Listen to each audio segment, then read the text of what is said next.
이 시간 함께 하실 하나님 말씀 고린도전서 3장 10절에서 15절까지 말씀입니다. 고린도전서 3장 10절에서 15절. 내게 주신 하나님의 은혜를 따라 내가 지혜로운 건축자와 같이 터를 닦아두에 다른 이가 그 위에 세우나 그러나 각각 어떻게 그 위에 세울까를 조심할지니라.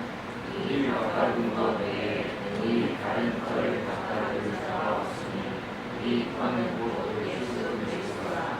만일 누구든지 금이나 은이나 보석이나 나무나 풀이나 짚으로 이 터 위에 세우면 각 사람의 공적이 나타날 터인데 그 날이 공적을 밝히니 이는 불로 나타내고 그 위에 각 사람의 공적이 어떤 것을 시험할 것이니라.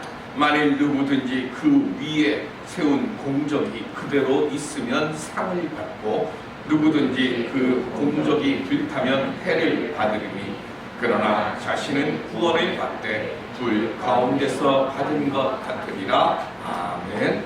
믿음 안에서 잘 견디고 잘 싸우고 승리하는 우리 모두가 될 수 있기를 주님의 이름으로 축원드립니다. 구소련의 KGB의 기독교에 대한 탄압은 아주 극심했습니다. 억지로 제목을 만들어서 탄핵을 하고 강제 투옥을 시키고 그리고 교회에 방화를 했습니다. 스탈린 시대에만 약 4만 2천 명의 사제가 목숨을 잃었고 38만 명 되던 사제는 172명만 남게 됐습니다. 수도원 1000개, 신학교 600개가 문을 닫았고 정교회, 러시아는 정교회인데 정교회의 98%가 폐쇄가 됐습니다. 당시에 참혹한 핍박상을 러시아의 영화 감독 텐지즈 아블라제는 회개라고 하는 영화에서 이야기를 합니다. 마을 안악들이 강주길을 따라서 떠내려오는 산더미 같은 통나무 하나하나를 헤집고 다닙니다. 수용소에 끌려가서 강제 노동에 동원된 남편들이 통나무를 자르면서 거기에 소식을 적어서 보내는 겁니다. 한 여인이 나무 껍질에 새겨진 남편의 머리 글자를 발견하고는 울면서 그 통나무를 부드럽게 어루만집니다. 통나무는 어루만질 수 없는 남편과 이 아내를 그리고 그 가족을 연결시켜주는 유일한 끈이었습니다. 소식을 기다리는 그리고 소식을 전해오는 그것을 기다리고 그것으로 위안을 삼는 그 모습으로 그 모질고 모진 고난의 시간들을 러시아의 사람들은 견뎌갔습니다. 그리고 그 영화의 맨 마지막 장면은 한 시골 안악이 교회로 가려면 이 길로 가면 교회가 나옵니까? 하고 물어요. 그때 그 사람이 아니요, 이 길에는 교회가 없습니다 라고 이야기를 합니다. 그때 이 여인이 맨 마지막에 이렇게 대사를 합니다. 가도 교회가 안 나오는 길이라면 그게 무슨 길인가요?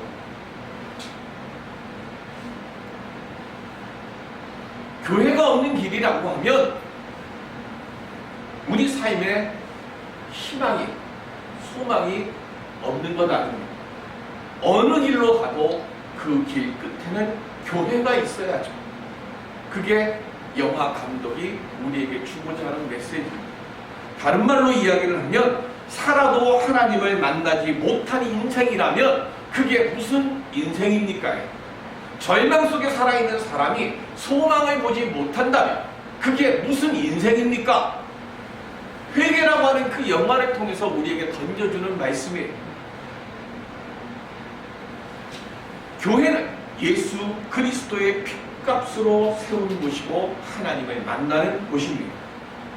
코로나 시대를 살아가면서 우리는 지금 여러 가지의 어려움과 위기를 만나고 있습니다. 교회는 예배라고 하는 한 축과 친교라고 하는 한 축 그래서 이 두 축이 중심이 되어서 움직이는 것이 교회입니다. 그런데 대면 예배를 드리지 못하고 그리고 친교를 하지 못하는 교회가 없는 길을 가고 있는 것과 같은 상황이 계속해서 이어지고 있습니다. 또한 세상 속에서 맛을 잃어버린 소금 같은 존재로 세상이 교회를 바라보고 있습니다.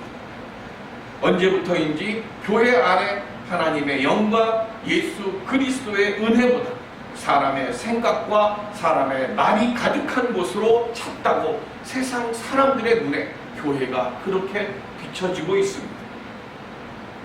세상 것으로 가득 채워진 교회가 되면 안 됩니다. 세상 것 때문에 실망하고 낙심한 사람들이 교회에 와서 이 세상을 세상 것으로 살아가는 것이 아니라 하나님을 만나는 것으로 사는 것이라 하는 것을 발견하게 만들어주는 것, 그게 교회가 이 땅에 세워진 이유이자 그것이 목적이 되어야 되고 그것이 목표가 되어야 하는 것. 이 시간 오늘 우리들이 하나님께로 가는 길을 밝히 보여줄 수 있는 만남의 교회를 함께 만들어갈 수 있기를 바랍니다. 이 시간 우리를 향해서 통나무의 사랑의 소식을 보내주시는 하나님을 만나고 세상에 그 하나님을 보여줄 수 있는 믿음 갖는 오늘 우리들이 되어야 할 줄로 믿습니다. 주님은 우리에게 말씀하십니다. 너희들이 세상의 소망의 전달자가 되어서 나와 함께 이 위기와 이 어려움을 이겨가자라고 주님이 말씀하십니다. 이 시간 내게 말씀하시는 주님의 음성을 들을 수 있는 우리 모두가 될 수 있도록 주님의 이름으로 기원 드립니다. 그럼 우리가 어떻게 하면 내게 말씀하시는 주님의 음성을 들을 수 있을까? 사도 바울은 고린도 교회의 문제는 분열이라고 했습니다. 고린도전서 1장 12절에 보면 시작. 내가 이것을 말하거니와 너희가 각각 이르되 나는 바울에게 나는 아볼로에게 나는 게바에게 나는 그리스도에게 속한 자라 한다는 것이니 분열이 왜 이렇게 많이 일어났는가? 바울은 말씀합니다. 분열의 원인은 파당이고 파당의 원인은 인간적인 자랑 때문이라고 했습니다.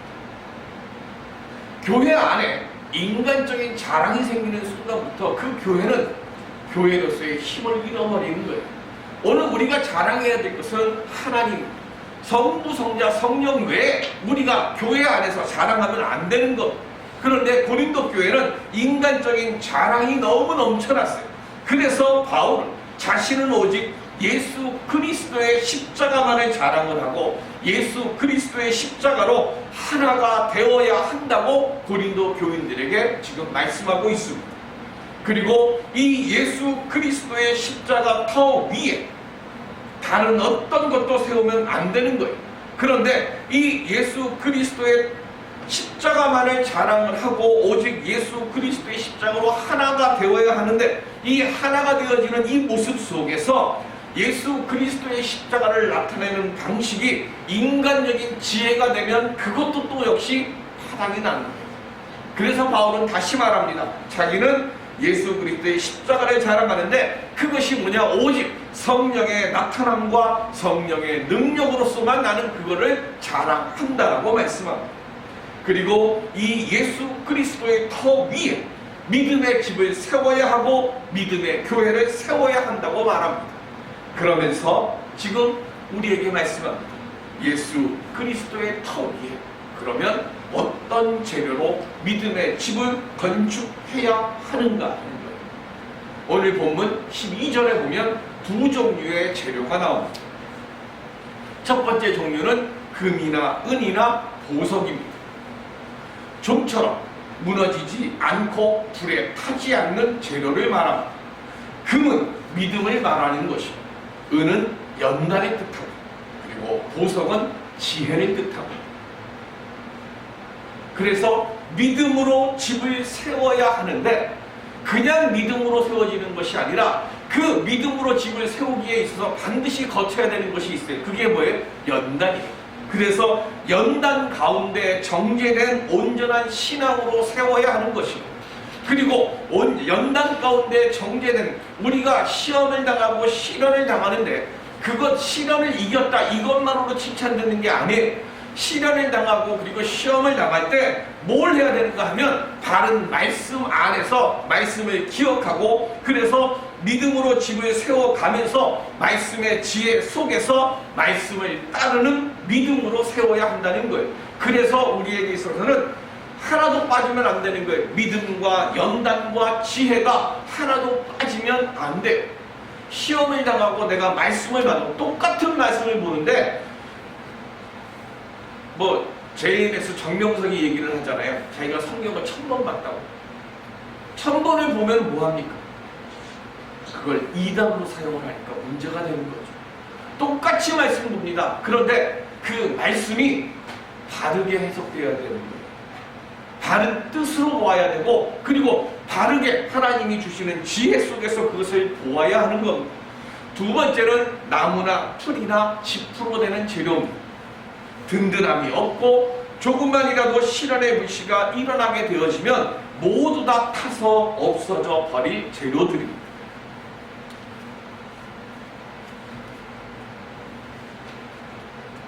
교회 안에 어떤 걸까요?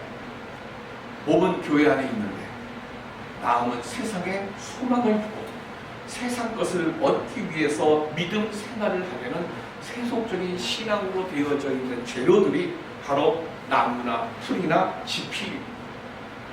그리고 이렇게 되어지는 것이 드러날 때가 13절에 나옵니다. 우리가 세운 공적이 바른 재료인지 아닌지 분별하는 때가 온다고 합니다. 그 공적을 밝히는 날이 언제입니까? 예수 그리스도께서 재림하실 때이고 우리가 하나님 앞에 가서 설 때입니다. 이 날에 뭐가 온다고 그랬습니까? 불이 나타난다고 했습니다. 그 불이 뭡니까? 우리의 공적을 시험하기 위해서 교회와 성도들에게 환난이 임한다 그랬습니다. 그래서 그 환난을 통해서 우리의 믿음이 타서 없어질 믿음인지 아니면 그 불 앞에도 내 믿음이 재료가 타지 않고 남아있는 믿음인지 그것을 분별한다 그랬어요. 베드로 후서 3장 12절에 보시면 시작. 하나님의 날이 임하기를 바라보고 간절히 사모하라. 그 날에 하늘이 불에 타서 풀어지고 물질이 뜨거운 불에 녹아지려니와 아멘. 믿음의 바른 재료로 금과 은과 보석으로 그래서 연단받아서 정제된 믿음 안에서 바르게 집을 세운 말씀의 지혜를 가지고 있는 자는 이 환난의 불이 왔을 때 내가 세운 공적이 타서 없어지지를 않아요. 그런데 세상적인 것으로 내 인간적인 교만과 인간적인 자랑함과 인간적인 성공함과 인간적인 무언가 드러냄을 위해서 내 믿음의 집을 건축하는 자는 시련의 불이 오면 그것이 다 나무나 풀이 다 탈라서 없어져 사라져 버리는 것처럼 그렇게 다 타서 없어진다는 겁니다. 믿음의 바른 재료를 사용한 사람들은 불에 공적이 타지 않고 남아있게 되고 그때에 상을 받는다고 말씀합니다. 그럼 어떻게 하면 우리가 하나님께 인정받고 칭찬받는 바른 믿음의 집을 지을 수 있을까요? 바울은 말씀합니다. 내게 주신 하나님의 은혜를 따라 일하면 된다고 말씀합니다. 내게 주신 하나님의 은혜가 뭘까요? 고린도전서 3장 6절 시작. 나는 심었고 아볼로는 물을 주었으되 오직 하나님께서 자라나게 하셨나니 아멘. 자, 바울은 자신에게 하나님이 주신 은사가 뭐라고 얘기를 하는가 하면 자신을 심는 능력을 주셨다고 했습니다. 자기는 털을 닦고 땅을 파고 그리고 거기에 씨 뿌리는 일, 이게 하나님께서 내게 주신 은사라는 거예요. 아볼로는 물을 주는 거죠. 자, 우리 보죠. 땅 파고 씨 뿌리는 게 힘듭니까? 아니면 씨 뿌리고 난 뒤에 위에 물 뿌리는 게 힘듭니까? 기왕이면 내가 땅 파고 씨 뿌렸으면 내가 뭐까지 같이 해야 좋아요. 내가 물까지 주는 게 더 좋잖아요. 그리고 땅 파고 거기다 씨 뿌린 거는 표가 안 나. 근데 물지개에다가 들고 물로 쭉 주면서 가면은 표도 잘 나요. 근데 바울은 말씀합니다. 하나님께서 내게 주신 은혜는 땅 파고 그 속에다가 씨를 씹는 것까지만 나오게 하라고 하나님이 내게 그렇게 은사를 주셨다는 거예요. 그리고 아볼로는 물만 주는 은사를, 물을 주는 은사를 주셨다. 성경에 보면 바울을 비난하는 자들이 뭐라고 비난하는가 하면 바울의 말은 어렵다고 해요. 바울이 능력이 있고 뭐 열심히 있는데 뭘 못하는가 하면 바울이 하나님의 말씀을 증거를 하는데 그 말이 너무 어렵다는 거예요. 그런데 성경에 보면 아볼로는 설교를 참 잘해요. 그러니까 자, 우리 입장에서 보면 설교를 참 잘하는 아볼로가 인기가 좋겠습니까? 아니면 뭐라고 이야기하는지 말을 알아듣기 어려운 바울이 인기가 좋겠습니까? 당연히 아볼로가 인기가 좋아요. 근데 바울은 분명히 말씀합니다. 나는 심었고 아볼로는 물을 주었다고 했어요. 바울과 아볼로 사이에는 아무 문제가 없어요. 그럼 누가 문제가 생기는 거예요? 나는 바울파다, 나는 아볼로파다, 나는 개바파다, 나는 그리스도파다 하면서 목회자를 앞에 두고 사람들이 파장을 나누는 거예요. 그게 뭐라고 그랬어요? 그게 인간적인 자랑이라는 거예요. 고린도 교회가 문제가 일어나게 된 이유는 딱 한 가지라는 것. 그 능력을 주고 그 사람을 쓰시는 하나님을 보고 그리고 예수 그리스도의 십자가의 은혜의 사랑을 보는 게 아니라 그걸 드러내는 사람들을 보고 사람들이 또 파장을 나누는 거예요. 그래서 지금 바울은 분명히 얘기합니다. 나는 심었고 아볼로는 물을 주었다 그랬어요. 자, 강북구청에 구청 건물을 새로 짓습니다. 그러면 건물을 다 짓고 나면 준공식을 하잖아요. 준공식 할 때 뭐 하죠? 앞에 줄 쭉 놓고 그 다음에 가위 들고 와서 뭐 해요? 커팅식을 합니다. 그 강북구청입니다. 그러면 강북구청의 구청 건물 준공식 할 때 커팅하러 서는 사람들이 누가 거기 설까요? 첫째, 강북구청장 하겠죠. 두 번째, 우리 강북구에 국회의원이 2명 있어요. 2명 다 올 겁니다. 또 그 강북구청을 건물을 지은 사장이 옵니다. 그리고 뭐 몇 명의 또 높은 사람들이 올 겁니다. 근데 중요한 것은 뭐냐면 그 커팅식에 저는 수없이 많은 커팅식을 텔레비로도 봤고 제가 가봤어요. 그런데 거기에 준공식 땅 파고 벽돌을 나르고 시멘트 옮기고 한 사람이 그 커팅식에 참석하는 거는 못 봤습니다. 보셨어요 혹시? 들짐지고 보짐지고 여기다 벽돌을 요즘은 이렇게 하는지 모르겠지만 제가 옛날에 있을 때 보면 그렇게 하잖아요. 모래 싣고 그 다음에 다 해서 올라갑니다. 올라가서 탁 내려놔요. 그런데 그 사람 벽돌 옮기고 건물을 쌓고 그 위에 전기줄 깔고 하는 이런 사람들은 커팅식에 안 가요. 누가 가요? 지위가 있고 높은 사람들만 커팅식에 참석을 합니다. 사도 바울은 커팅식에 참석을 했습니까? 못했습니까? 사도 바울은 벽돌 나르고 땅 파고 터 다지고 균형 맞추고 그 일만 한 거예요. 그리고 커팅식을 할 때는 그 자리에 바울은 없습니다. 커팅식에 참여하는 것은 뭐예요? 세상적으로 인정받는 거예요. 내가 뭘 하고 안 하고 이게 중요한 게 아니라 세상적인 지위와 위치에 따라서 가위를 들고 그 일을 하는 거예요. 그런데 바울은 말합니다. 나는 사람들 눈에 보이지 않고 내 자신을 내세우는 자리에 나는 서지 않고 오직 믿음의 털을 닦고 반석 위에 온전한 주춧돌을 세우는 역할만 나는 하겠다. 이게 뭐 하는 거예요? 나는 심는 자라는 거예요. 내가 세상으로부터 내가 수고하고 내가 애쓰고 내가 노력한 것에 대해서 보상을 받는다 그러면 바울은 뭘 두려워하는 거예요? 내가 받을 하나님 앞에 가서 받을 상을 내가 커팅식 참여를 하는 그 자리에 서게 되면 하나님 나라에 가서 내가 받을 상을 대신 세상에서 다 받은 거예요. 그러면 뭐가 되는 거예요? 나를 이름을 내기 위해서 바울이 주의 일을 하게 된 거예요. 바울은 말씀합니다. 나는 남들을 구원의 자리로 인도해놓고 내가 버림받을까 이것이 두려워서, 이것이 내가 염려가 돼서 뭐 하는 거예요? 내 다른 박질을 하는 데 있어서 나는 세상 것을 쫓지 아니하노라 그랬어요. 그리고 내가 세상으로부터 받은, 인정받은 모든 것들을 나는 다 배설물로 여긴다라고 고백을 합니다. 왜? 세상으로부터 저 사람 똑똑하다, 저 사람 잘났다라고 하는 이야기를 듣는 그 순간부터 자신은 뭘 하는가 하면 하나님의 영광, 하나님께서 내게 맡겨주신 주의 직분, 그 일에 감당하는 것을 기뻐하는 것보다 사람들에게 인정받고 사람들에게 칭찬받는 것을 더 마음이 쏘이는 거예요. 그러다 보면 처음에는 내 중심은 잡고 가는데 조금 지나다 보면 뭐 하는 거예요? 내가 이렇게 설교를 하면 우리 교인들이 좋아할까?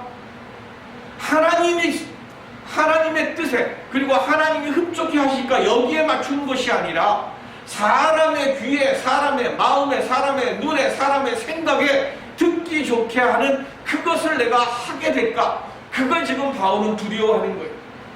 그때 되면 세상으로부터 모든 것을 다 받아 누리게 되어진다고 하면 내가 하나님 앞에 갈 때 남아있는 공적이 없어질까? 바울은 그걸 두려워하는 겁니다. 세상에서 인정받는 것이 중요한 것이 아니라 마지막 때에 하나님 앞에서 남아있는 공적이 있도록 내가 어떻게 주의 일을 할까만 바울은 생각했어요. 금년 한 해 믿음의 터, 성장의 터, 복의 터를 깊고 튼튼하게 파고 다지는, 칭찬받을 수 있는 주의 일꾼들이 되는 우리들이 될 수 있기를 바랍니다. 그럼 우리가 어떻게 하면 믿음의 터, 성장의 터, 복의 터를 깊고 튼튼하게 다질 수 있을까요? 히브리서 11장 32절에 시작. 내가 무슨 말을 더하리요? 기드온, 바락, 삼손, 입다, 다윗 및 사무엘과 선지자들의 일을 말하려면 내게 시간이 부족하리로다. 아멘. 삼손을 보면 약점 많고 실수도 많고 또 하나님의 명령을 하나도 지키지 않은, 그래서 어떻게 보면 믿음의 눈으로 보면 죄인 같은 사람이에요. 그런데 이 죄인 같은 삼손을 히브리 기자는 뭐라고 얘기를 했는가 하면 믿음의 사람이다 라고 이야기를 했습니다. 왜 삼손이 믿음의 사람일까요? 여기 다시 볼까요? 자, 기도원 설명 안 해도 아시죠? 누군지. 자, 바락은 누굴까요? 바락은 드보라와 함께 야빈, 가나안 왕 야빈의 군대의 장수 시스라를 축출하는 데 애썼던 사람이 바락입니다. 그 다음에는 삼손, 아니죠. 입다, 다 아는 사람입니다. 자, 여기 앞에까지, 입다까지 이 사람들이 누구예요? 바락 빼고는 다 사사예요. 그리고 사사 시대에 활동했던 분들입니다. 삼손, 입다, 기드온과 같은 이 사사들의 공통점이 있어요. 그 공통점이 뭡니까? 이방인들의 통치를 받고 있을 때 믿음을 가지고 그들과 맞서 싸웠던 사람들입니다. 기드온은 미디안 족속과 싸움을 할 때 함께 나선 자가 처음에 몇 명이었습니까? 32,000명이었습니다. 나중에 300명이 남았지만 어쨌든 처음에 시작할 때는 32,000명이 나섰고 나중에 300용사가 남습니다. 그런데 삼손은 어땠습니까? 삼손은 혼자서 블레셋 족속과 싸웁니다. 블레셋과 싸우는 삼손에게 유다 족속은 어떻게 했을까요? 여기는 안 올려놨는데요. 성경을 보실까요? 사사기 15장. 사사기 15장 11절.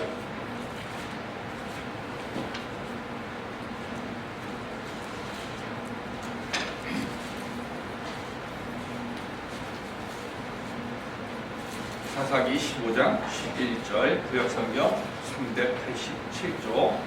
자, 시작. 유다 사람 3,000명이 에단 바위 틈에 내려와서 삼손에게 이르되 너는 블레셋 사람이 우리를 다스리는 줄을 알지 못하느냐?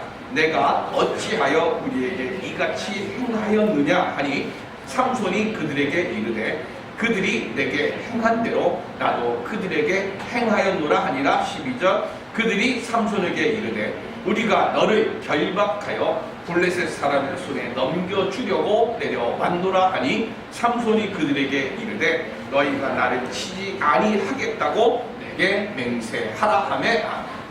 자, 기드온은 나중에 300명이 남았지만 300명이라도 많은 거예요. 자, 삼손은 어땠습니까? 삼손은 도와주기는커녕 뭐라 그러는 거예요? 우리가 지금 블레셋으로부터 다스림을 갖고 있는 거 너 몰라? 너 때문에 우리가 지금 힘들어. 그러면서 명령이 왔어요. 삼손을 도와주러 온 게 아니라 삼손을 붙잡아가지고 적에게 넘겨주려고 하는 백성, 내 족속이에요. 그것도 12지파 중에 다른 지파가 아니라 내 지파, 유다 지파의 사람 3,000명이 와가지고 나를 지금 적과 싸우고 있는 나를 적에게 넘겨주려고 와요. 그런데 그런 백성들에게 삼손은 불평하거나 원망의 말을 성경에 보면 한 번도 하지 않습니다.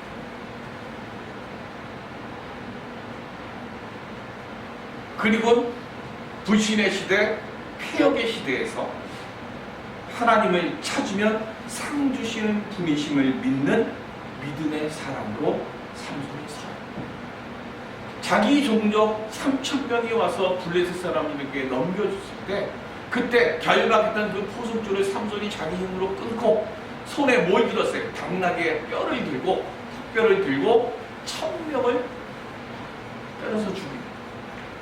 그리고는 하나님께 이 할례받지 못한 자들의 손에 저를 죽이시려고 합니까? 하면서 하나님께 기도했더니 하나님께서 뭘 주셨어요? 샘물을 주셨어요. 그리고 그 샘물 이름이 엔하골입니다. 두루 짐승 자의 샘이라는 뜻이에요. 그게 사사기 15장에 나와요.